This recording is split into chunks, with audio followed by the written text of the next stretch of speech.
హరి ఓం. శ్రీమన్నారాయణీయము ఏకాదశ స్కంధ పరిచ్ఛేదము 91వ దశకము భక్తి స్వరూప వర్ణనము. శ్రీకృష్ణ త్వత్పదోపాసనమభయతమం శ్రీకృష్ణ త్వత్పదోపాసనమభయతమం బద్ధమిథ్యార్థదృష్టేః మత్యస్యార్థస్య మన్యే వ్యపసరతి భయం येन सर्वात्मनैవ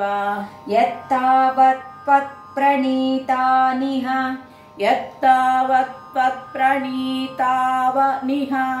భజన విధీనా స్థితో మోహమార్గే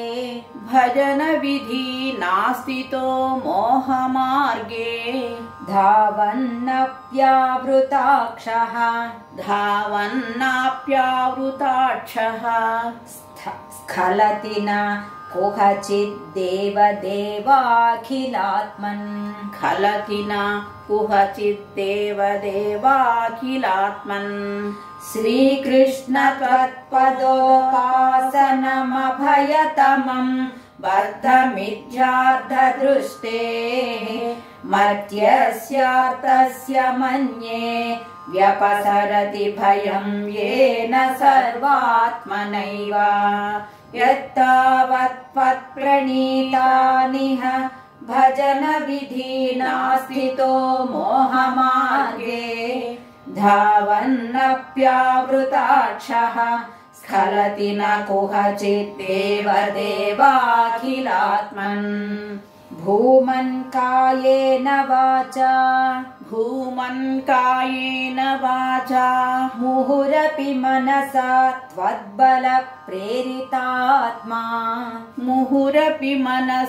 త్వద్బల ప్రేరితాత్మా యద్యత్ కుర్వే సమస్తం తదిహ పరతరే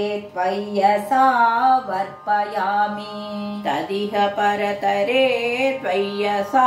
వర్పయామి జాత్యాపీహ స్వపాకస్త్వయి నిహితమనః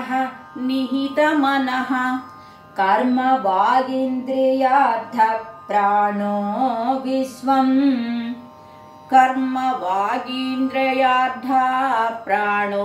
విశ్వం పునీతే నతు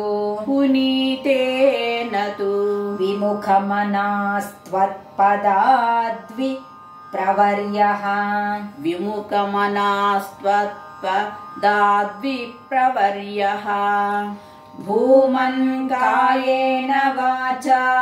ముహురపి మనసా త్వద్బల ప్రేరితాత్మా యద్యత్ కుర్వే సమస్తం తదిహ పరతరే త్వయ్యసా వర్పయామి జాత్యాపీహ స్వపాకస్త్వయి నిహితమనః కర్మ వాగింద్రియార్థ ప్రాణో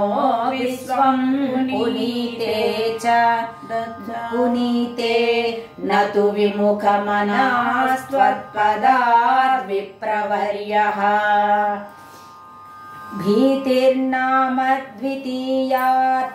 భీతిర్నామ ద్వితీయాత్ భవతి నను మనః కల్పితం చ ద్వితీయం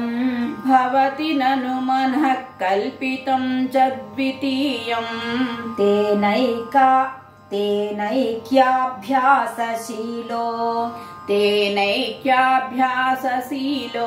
హృదయమిహ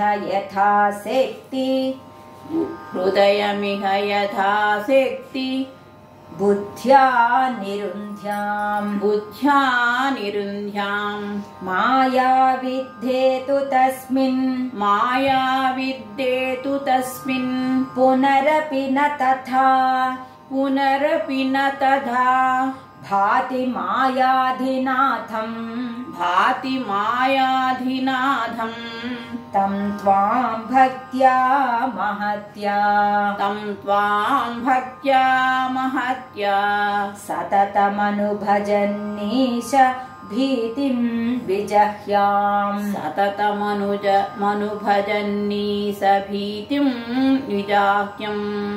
भीतिर्नाम द्वितीयात् भवति ननु मनः कल्पितं च द्वितीयम् तेनैक्याभ्यासशीलो हृदयमिह यथाशक्ति बुद्ध्या निरुन्ध्याम् माया विद्धेतु तस्मिन् पुनरपि न तथा भाति मायाधिनाथम् तं त्वां भक्त्या महत्या सततमनुभजन्नीश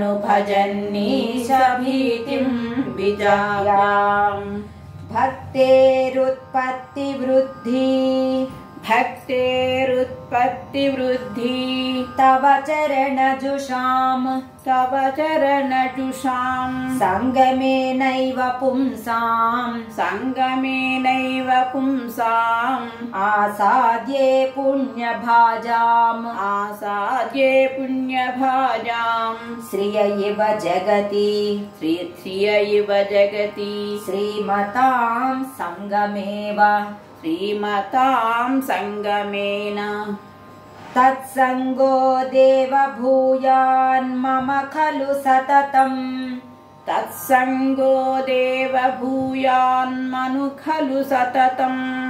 मम खलु सततम् तन्मुखादुन्मिषद्भिः वन्माहात्म्यप्रकारैर्भवति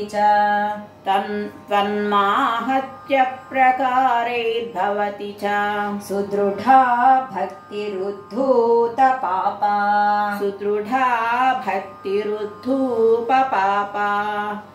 भक्तेरुत्पत्तिवृद्धि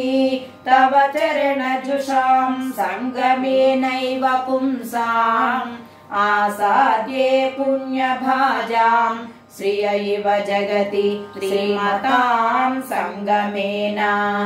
तत्संगो देव भूयान्मम खलु सततं तन्मुखादुन्मिषद्भिः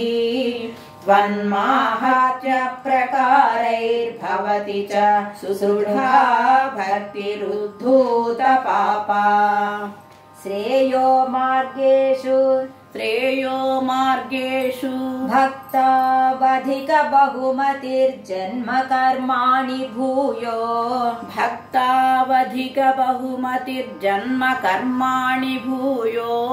गायन् क्षेमाणि नामान्यपि तदुभयतः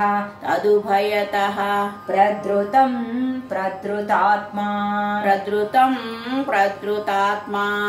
उद्यद्दासः कदाचित् कुहचिदपि रुदन् क्वापि गर्जन् प्रगायन् उन्मादीव प्रन्युत्यन्नयि कुरु करुणां लोकबाह्यश्चरेयम्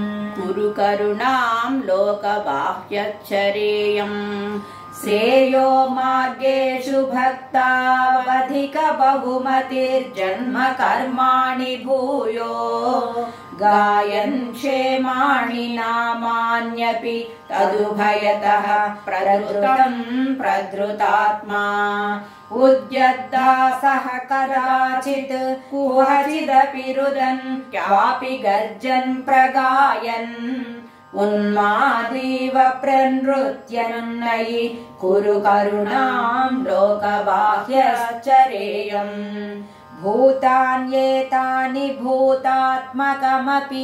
भूतान्येतानि भूतात्मकमपि सकलं पक्षिमत्स्यान् मृगादीन् सकलं मत्स्यान् मृगादीन् मर्त्यान् मित्राणि शत्रूनपि यमितमतिस्त्वन्मया ज्ञानमानी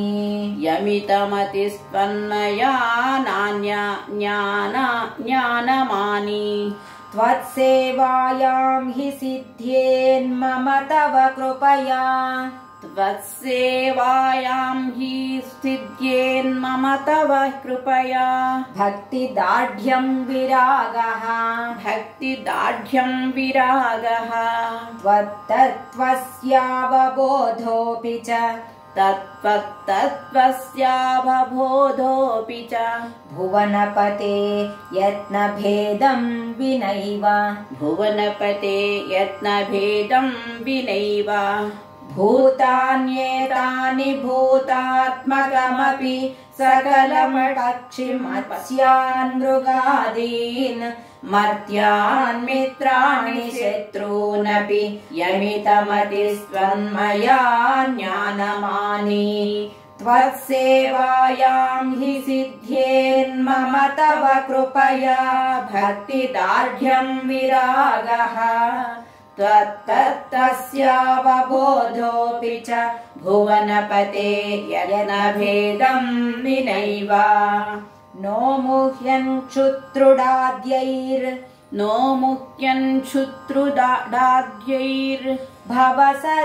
भवैस्त्वन्निलीनाशयत्वात्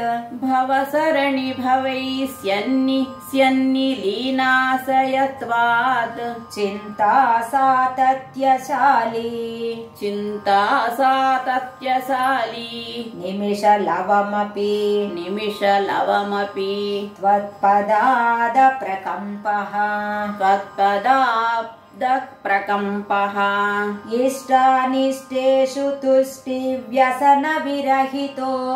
इष्टानिष्टेषु तुष्टिव्यसनविरहितो मायिकत्वावबोधात्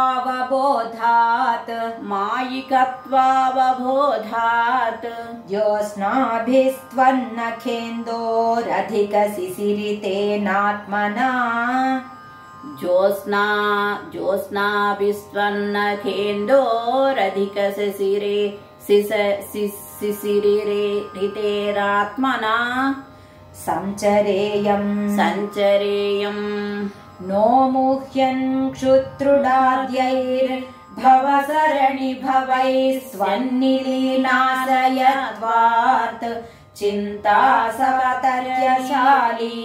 निमिषलवमपि त्वत्पदाब्दप्रकम्पः इष्टानिष्टेषु तुष्टिव्यसनविरहितो मायिकत्वावबोधात् ज्योत्स्नाभिस्त्वन्नखेन्दोरधिकशिशिरितेनात्मना सञ्चरेयम् भूतेष्वेषु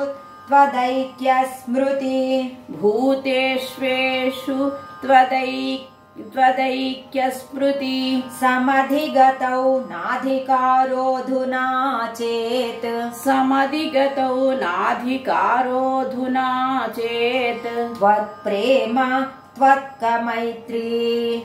त्वत्प्रेम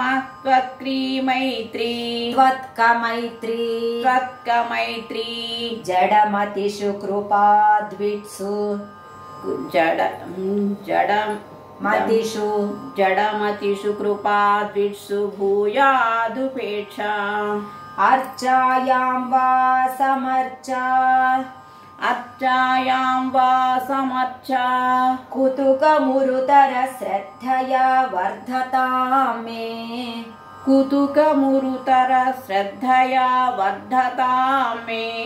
त्वत्संसेवी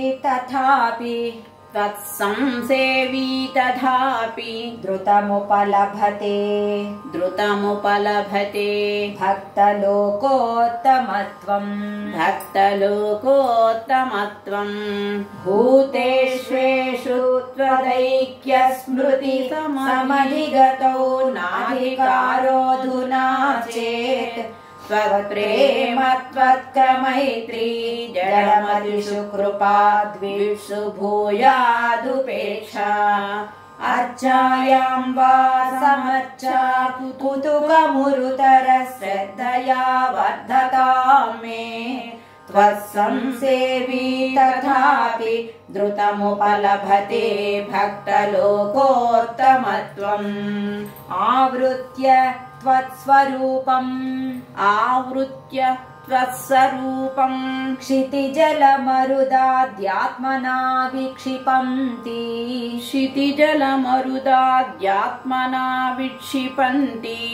जीवान् भूयिष्ठकर्मावळि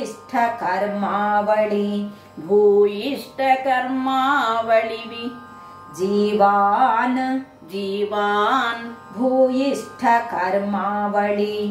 भूयिष्ठकर्मावळि विवसगतीन् दुःखजाले क्षिपन्ति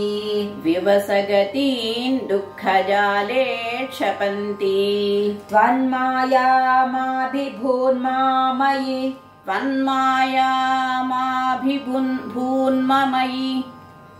भुवनपते कल्पते तत्प्रशान्त्यै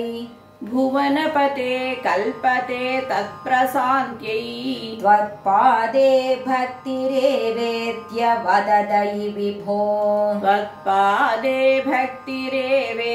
वददै विभो सिद्धयोगी प्रबुद्धः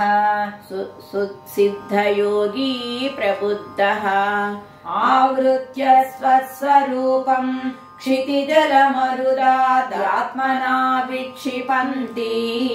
जीवान् भूयिष्ठकर्मावळि विवसगतीन् दुःखजाले क्षिपन्ति त्वन्मायामाभिभून्ममयि भुवनपते कल्पते तत्प्रशान्त्यै त्वत्पादे भक्तिरेवेत्य वददै विभो सिद्धयोगी प्रबुद्धः दुःखान्यालोक्य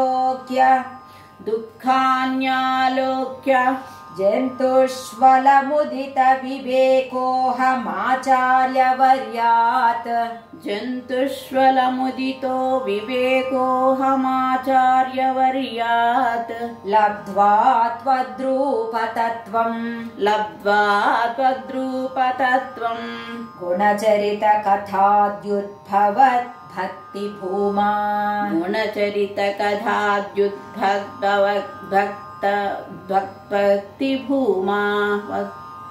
मायामेनां तरित्वा परमसुखमये त्वत्पदे मोदिता हे तस्यायं पूर्वरङ्गः पवनपुरपते नाशयाशेषरोगान्